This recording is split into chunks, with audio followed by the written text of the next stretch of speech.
Hey, you're keeping company with Connor, and you're listening to another Town Square Spotlight. I am so excited about this one. You know him from TV shows like Taxi and Who's the Boss, movies like Angels in the Outfield and Don Jon, Broadway musicals like The Producers and Honeymoon in Vegas. We're talking about his more musical side today with his upcoming performances and latest single. So excited to have him on. Hollywood icon, Tony Danza. Tony, how are you? I'm so great after that introduction. It's unbelievable. Hey, you're the one that lived it. You're the one that did all of it. It's up in the Hudson Valley, Town Square. You're out of the city, right? So, yeah, we're like an hour and a half north of you. I was in Cooperstown this weekend. Were you? Oh, my God, that's awesome. What were you doing in Cooperstown? Little League World Series. Oh, there you go. My grandson was playing for the Batters.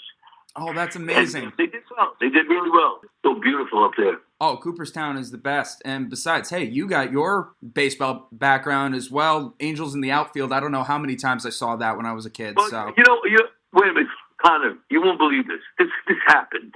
So the last game Saturday night, I'm sitting in the bleachers. All of a sudden, we're playing a team from Jersey. All of a sudden, about 10 or 12 of the parents come out of the bleachers and stand on the field. And I'm thinking, what the hell are they doing? All of a sudden, they break into the you gotta believe, the Angels in the Outfield wave. They start doing that you gotta believe wave at me.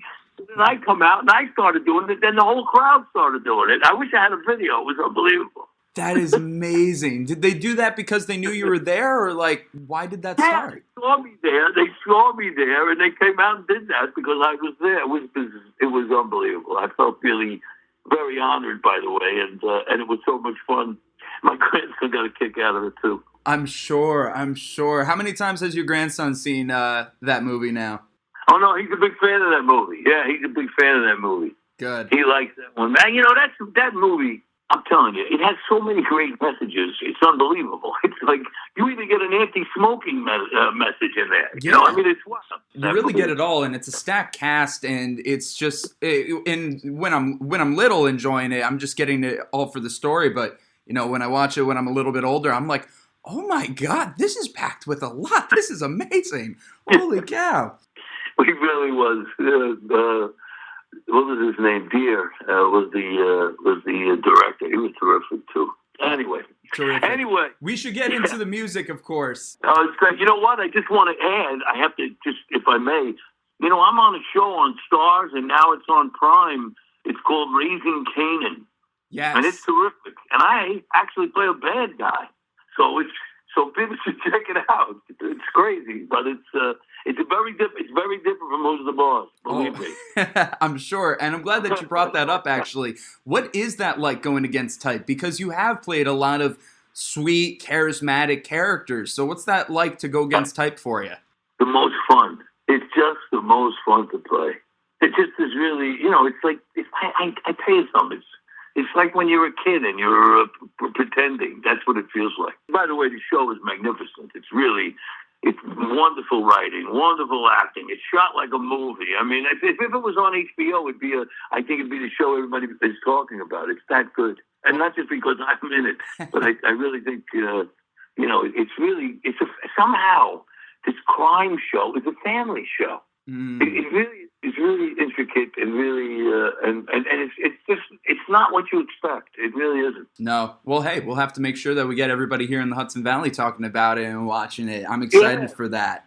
But of course, the reason we got you on here today, you have a couple of awesome performances coming up. You're doing your Standards and Stories performances in Atlantic City later in August. And you got Sinatra and Stories. You're going to do a residency at Cafe Carlyle September 10th through 21st. That's incredible, man. Could you tell us what would be the difference between the Standards and Stories and the Sinatra and Stories, and what can fans expect out of those kind of shows? Okay, well, the Standards and Stories are pretty self-explanatory. It's a bunch of stories, both personal and professional, and then the American Songbook, the standards that I grew up on, and then I tap dance and I play the ukulele, which is another thing I've taken up, which is a lot of fun. And what I try to do is I try to give it's a show. It's not just you're not coming just to listen to me sing. You're not coming to listen see me dance.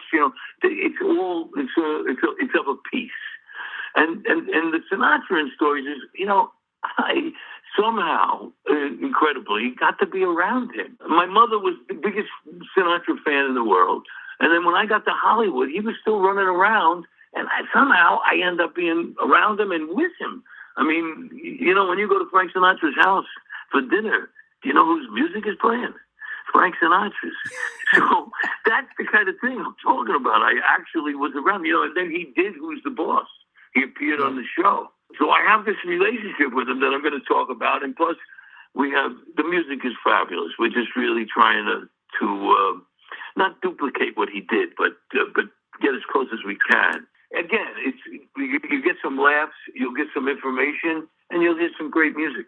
That's terrific, and it's great to be able to honor such an icon such as himself. But hey, you got an incredible voice yourself, and the way that you're able to bring your own spin to it, fantastic. And one of the ways that you're doing that and bringing the style and genre of, the lounge music, the crooners alive, you actually got a new single about to come out August 9th with Peterson Cotty, One Too Many. I just listened to that right before we got on the mic. It's fantastic. Can you tell a little bit about that? It's pretty good, Cotty. Yeah, well, Peter and I know him since he's 18. He's a magnificent piano player and songwriter.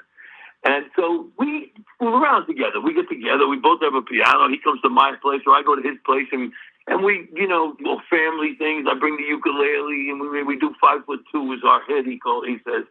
So we were fooling around thinking about writing an act, an older guy and a younger guy, like they used to do. Yeah. And he says, all right. And we wrote this act, and then he says, I wrote a song that we could use either as a closer or an opener. And I said, what is the name of the song? He says, One Too Many. And we started, what happened was he was playing the Carlyle, and I went to see him. I'm sitting at the bar, and out of the blue, he calls me up. I said, okay, I'll show you. I got up, and luckily I remembered it. But the people went crazy. There was these two. It's a tight space. The Cafe Carlyle, right? So there's a table just to the left of the stage, right in front, and there were two women sitting there, and they were laughing so hard that at one point I looked down and her legs were up in the air. That's how crazy it was, So people really like it. It's sort of an earworm, and it does harken back to that, when they used to do music like that, two guys having a good time. Absolutely. I totally got that as I'm listening to it. It was like, this song's hilarious. This is so much fun. I can only imagine what it's like to be able to play that song in front of a crowd and get that reaction and get some woman's legs up in the air because she's laughing too hard. And that's amazing, she was Tony. laughing so hard that, I'm not kidding you. I looked down and she was laughing so hard her feet were up. It was crazy. I mean, it's been great, And what I did was I've been sending it around, and all my friends have been like, wow, it's pretty good. So I'm excited about it. And Peter's, I'm telling you, anytime you get to work with somebody like Sincotti, forget about it. He's really something. Absolutely. And of course, we have the track. You can listen to it in the description of this episode. You can hear it on our Town Square radio station app and website. We got it all. Plus, we got all the links for Standard and Stories, Sinatra and Stories, so much more. You can check out the new show that Tony's in. We got all of that. Tony, I know I got to let you go. You're really busy this morning, but this has been a real honor to speak with you today. Thank you so much. Thank you for having me. I appreciate it. And hello to everybody out there.